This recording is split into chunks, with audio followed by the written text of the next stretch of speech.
Good morning, teachers and parents. So I decided that along with making videos of me implementing lesson plans, I would spend the weekends showing you around our curriculum database to see what we have to offer. So every weekend on Saturday, I'll do something in regards to lesson plans, and on Sunday, I'll show you something from the resource library. So today I decided that I would showcase our songs, poems, and recipe section. Everything that you see here is downloadable and printable to your computer. If you feel like sometimes you're just singing the same songs over and over again, there are tons of songs and poems that are related to themes. This is the Getting to Know You section for the month of August.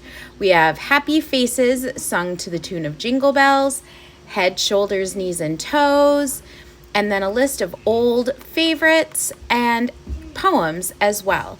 Learning to sing songs and recite poems helps students practice repetition and rhyming skills. I hope this helps.